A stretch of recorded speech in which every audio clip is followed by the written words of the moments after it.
Okay, we are live. Hello, Weekend Warriors, and All welcome right. to the Weekend Dojo with Ace Red and El Chizo Reviews. Hey, what's up, Weekend Warriors? Sorry it's been a while. A lot of crazy stuff is happening right now. Um, so this may be the last stream that we do as the dojo for a little while, at least with me in it. hmm I'm working on recruiting people that may be able to fill in to help us out while Chaz is. You want to tell us about what you're doing for a bit, actually? Oh yeah, in about 8 days, I will be going to Japan to stay for an extended stay, and I am going to try to do my best to create some videos of the sites and the stuff you can do over there for the dojo that I'm going to send to Kenny to put on the dojo here. Mm-hmm. And I'm going to try to be more active on this channel and take a break from my old one, actually. Um, Speaking of trips to Japan, today's subject is on a very old, very stable Japanese company. Older than you might think. Today we're covering what we're calling in the title, which is right down there, The Secret Origins of Nintendo. Mm-hmm. Now, a little bit of background here. Uh, so, in the 1800s, there was a day called the Dawn of the Black Ships, towards the end of the Edo period, right before Edo became Tokyo. Mm-hmm. And one of the things that the American traders on those black ships brought over were playing cards. Your typical deck of about 52 cards and a joker. Mm-hmm. And this All became right, I'm going very to grab mine. I'm going to go grab my bicycle deck real quick. okie doke. Now, as I was saying, this particular kind of deck caught on like wildfire. People loved it because they could win money playing with them.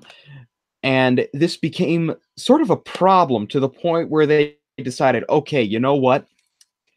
These things are illegal now. So you could no longer buy your standard deck of 52 playing cards. You know, the US Playing Card Company just didn't have, I don't think it was around at the time, actually. Um, but yeah, the US Playing Card Company or the playing cards like these just they weren't allowed. Um, so certain companies came about and they said, okay, so the law says that these kinds of cards are not legal. So you know what their solution was? A small company or rather, a man by the name of Fusajiro Yamauchi was of the mind to create something new, something that wasn't illegal, but was essentially the same kind of item. It was a deck of about 50 cards that was organized by suits of flowers with animals on them. And this particular kind of deck of cards was called Hanafuda. I don't. Maybe it wasn't Yamauchi who created this, but I want to say it was. Uh, so he founded a company by the name of Nintendo in the year 1889 to sell these Hanafuda cards, which were not illegal under Japanese law and could be played. Ooh, cool. All right. Now, let's talk a little bit about what made Hanafuda cards different. I don't have a Hanafuda deck with me, but I do have a deck of bicycle cards, which should serve for our purposes tonight. So, first thing to notice when you pick up a deck of Hanafuda cards is they are not going to be this thin like you would get in a standard deck of 52. They're not going to be these flimsy. I'm sure they make them on this kind of card stock, but this is not your traditional Hanafuda card stock. It's about as thick as a Menko card, which means it's going to be about as thick as the side of a new box with electronics in it. You know, with the ones with the magnetic flaps. It's got that really nice. Cardboard, right? Yeah, they're very thick cardboard. They're not flexy. And like I said earlier, one of the things that made Hanafuda different was that instead of having 4 very, we're gonna say iconic suits rather than floral. Hanafuda has, I believe, I want to say 3 floral suits, each one defined by an animal, or each one.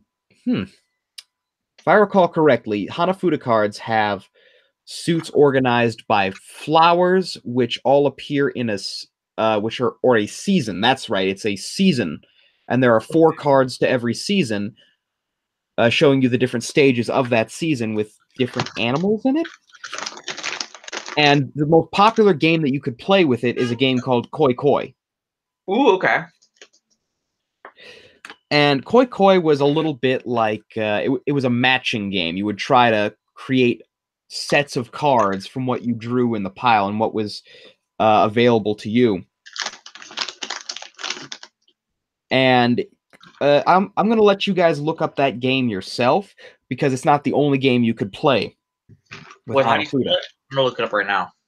Koi Koi, that's Koi Koi. Koikoi.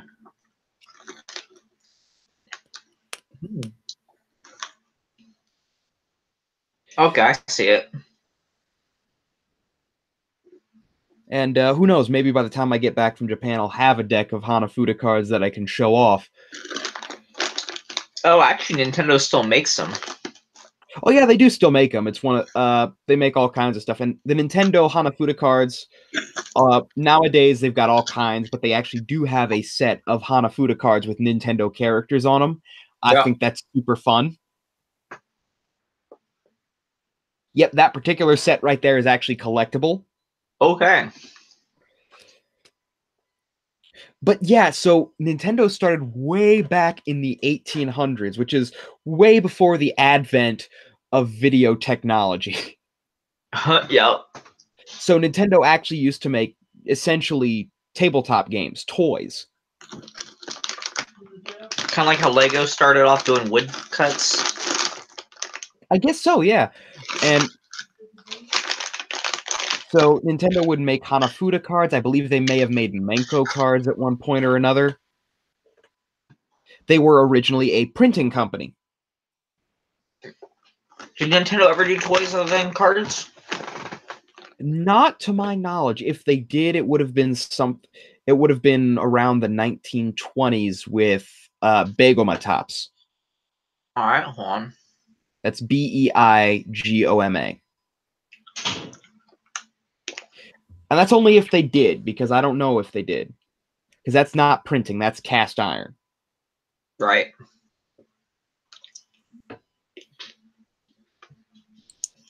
Oh, 1966, 1972, they were a toy company. Okay, that makes sense. Yeah, that'd be just a little bit before they broke out with the Nintendo Entertainment System, because that would have been right around the video game Crash? Or it would have been actually, it would have been way before the video game Crash. Pong would have still been pretty revolutionary at the time. Mm-hmm. So yeah, that makes sense that they were a toy company, which then they probably would have made Beigoma Tops. Now, for those who don't know, Beigoma Tops are essentially where Beyblade comes from. Now, the Beyblade property is owned by Hasbro and Takara Tomy, but Beigoma, the original game, anyone would have made them. They were these little cast iron tops, and on top they would have molded in or cast in the name and sometimes the image of a sports star. Yep. You would see like baseball stars, soccer players, wrestlers, sometimes boxers. And these were about as collectible as sports cards were. And now this is going to sound familiar to some of you. They would create a dished field, and it depends on what region you're in. That will determine the shape of the field. If you're in the Kanto region, what they would do is they would take sort of like a piece of sackcloth or something, and they would stretch that over, and they would band that over the top of a planter or a plant pot. Right. So that it would dish inwards. And then what they would do is launch it right into the middle, and that dish would guide them right towards each other. Okay. And then at that point, it's typical Beyblade rules. You win by being the last one spinning or to knock the other guy out. Now, in the Kansai region, they have a totally different field, which is long ways. It's more rectangular. And in some cases, it's marked out. But the rules, I believe, are essentially the same, but I don't think you have to launch at the same time in the Kansai region. Okay. That's fair.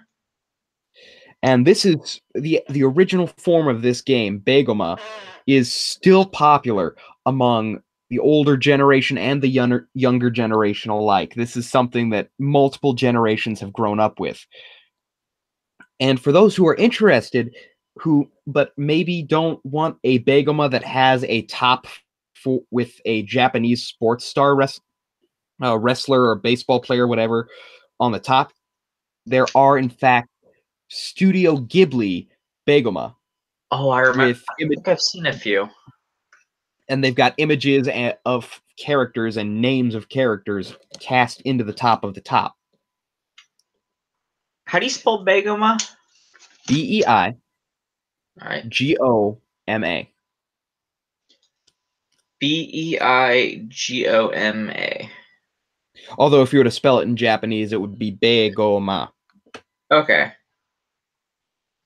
Begoma tops. Well, Beigoma. Okay. Oh yeah, and they're pretty basic. Yeah, so they're cast iron too, so they spark when they hit each other, right?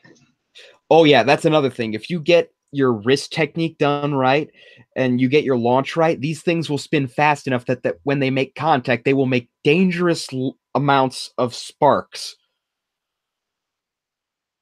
Now, what do I mean by getting your wrist technique down right? Unlike Beyblades, there is no launcher. There is a piece of string with 2 knots in it.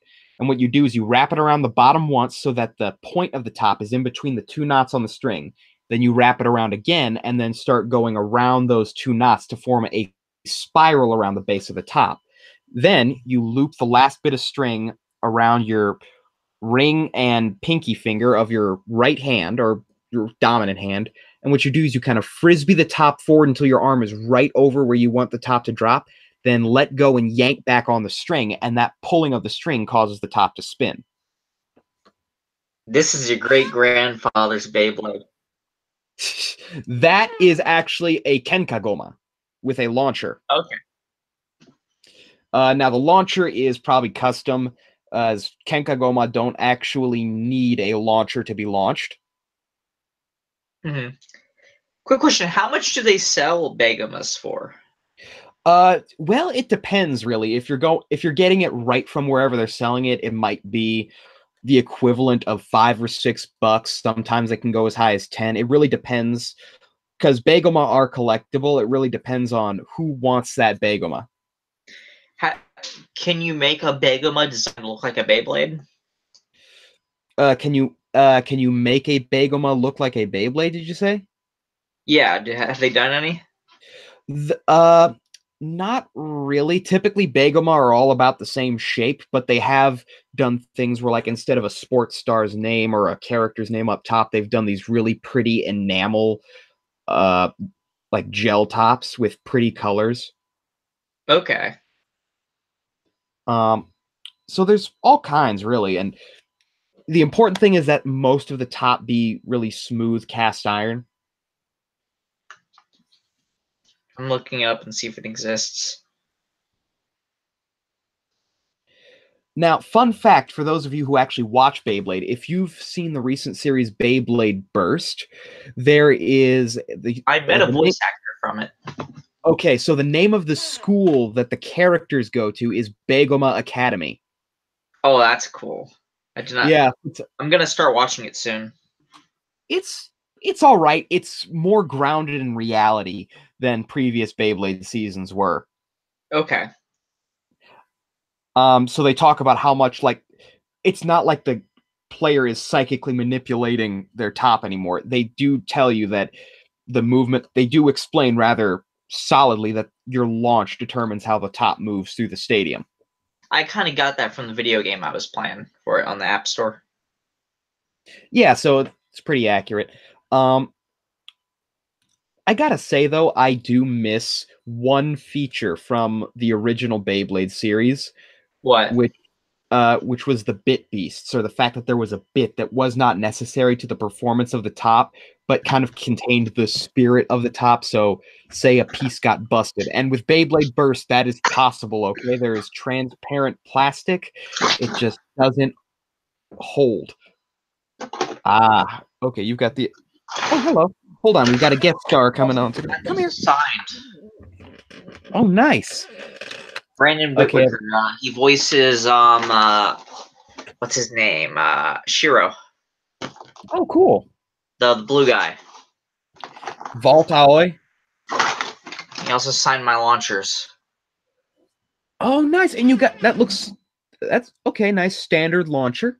Well, here's the thing, though. Here's what's funny. The reason I kind of know him aside from conventions is he's friends with my best friend in Scouts.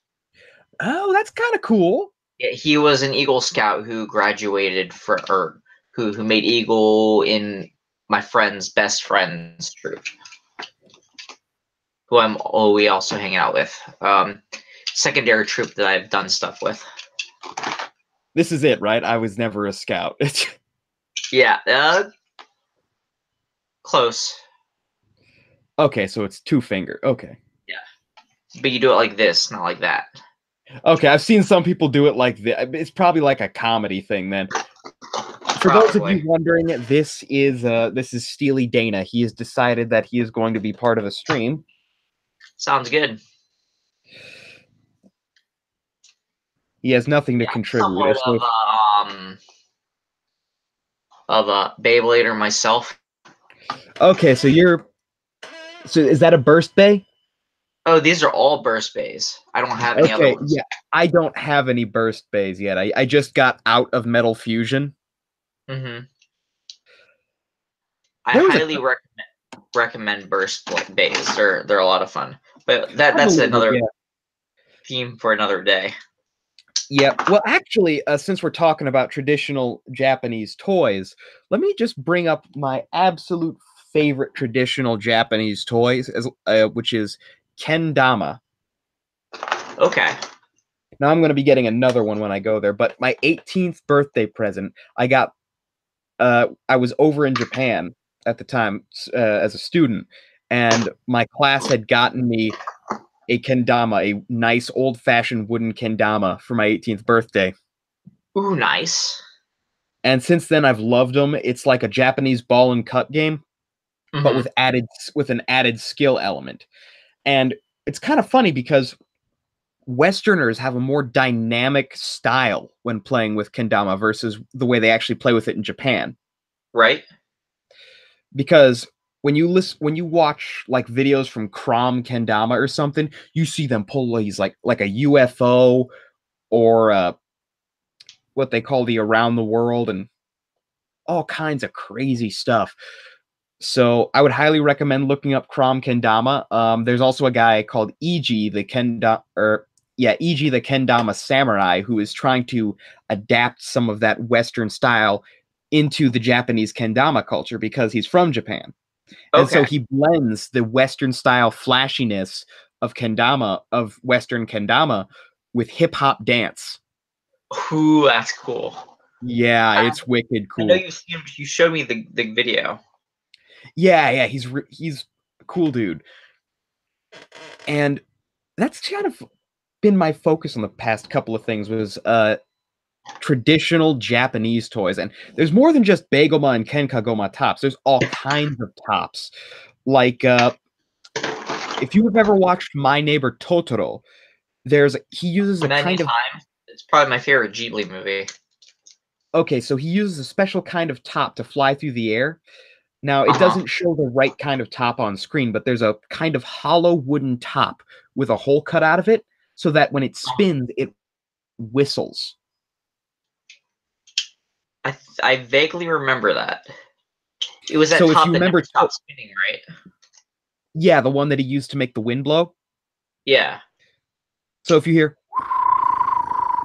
That's that kind of top. Okay. Yeah, I get you. And for those of you wondering where I learned to do that, I live in the fucking backwoods. If you don't learn bird songs, you get pretty bored. Mm-hmm. That's another thing too. Is when I'm over there, I'm gonna have to learn all kinds of new bird songs. Fun. Just so I can a lot of keep up with what's gardens? a lot of what? Zen gardens? That's gonna depend. I don't think I'm gonna be in an area with a lot of Zen gardens that are available for viewing, because I'm gonna be Okay. in the I'm gonna be pretty close to Asakusa. You'd be in like big city type area? Oh yeah, like if I for Zen gardens and stuff, which would probably be in temples, I would have to go down to Kyoto. Okay. Which, fun fact, getting back to our main topic, is where Nintendo was originally founded. Oh, okay. Yeah. Where was that? Kyoto. Kyoto? Okay.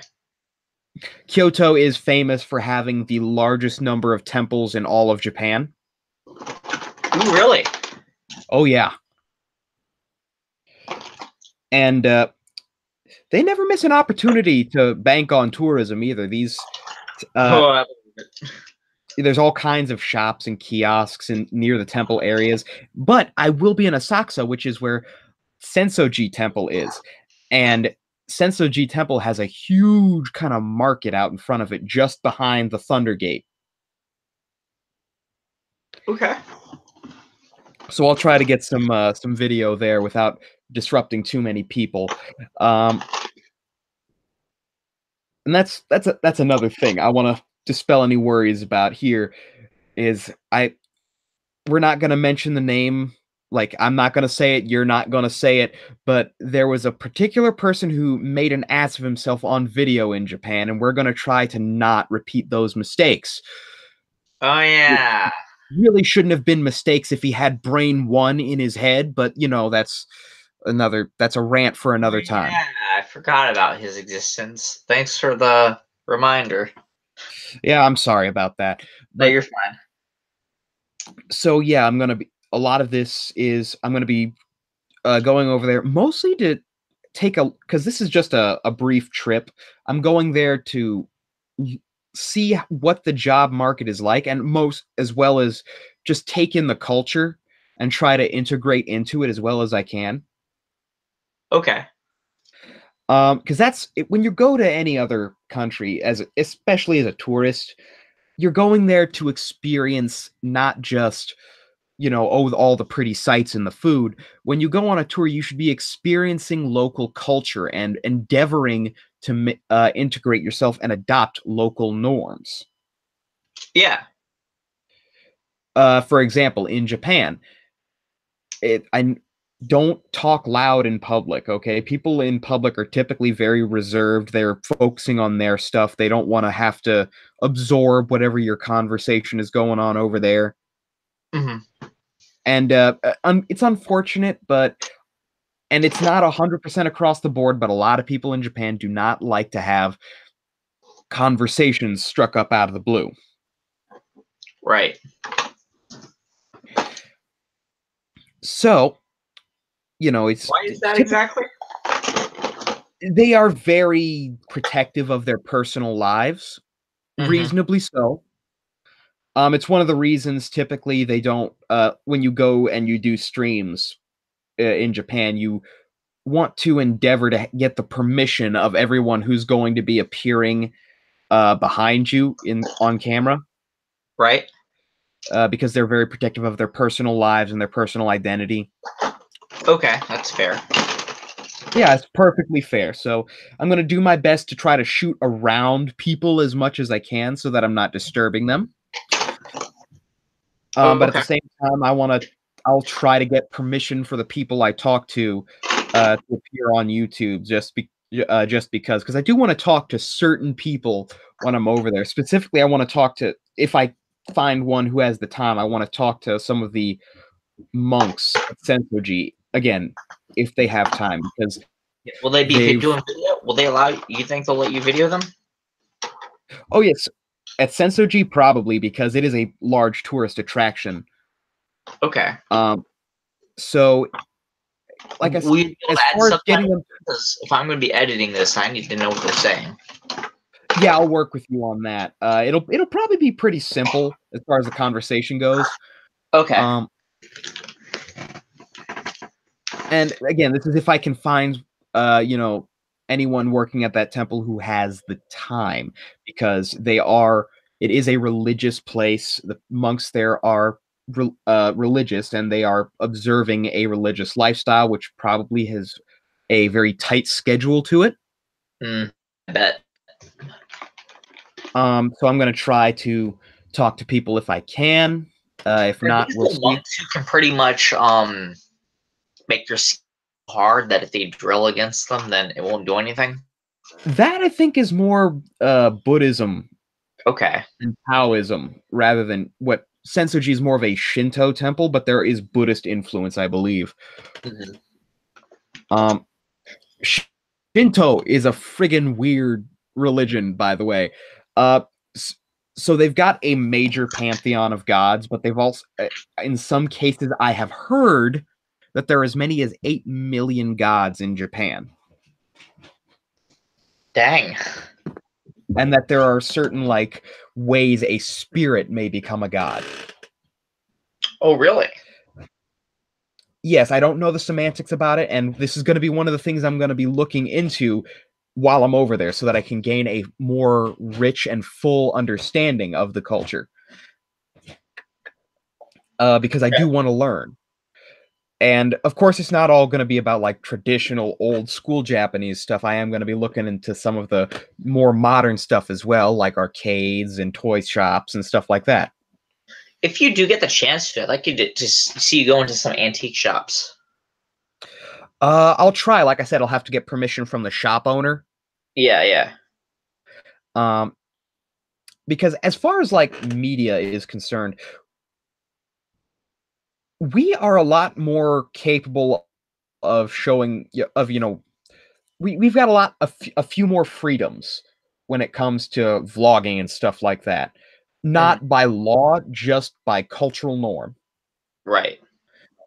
Um, and I'm sure if you get permission, there's seldom going to be a shop owner or someone working at the shop in Japan who will deny you the opportunity to give them free advertising, but it's imperative to ask.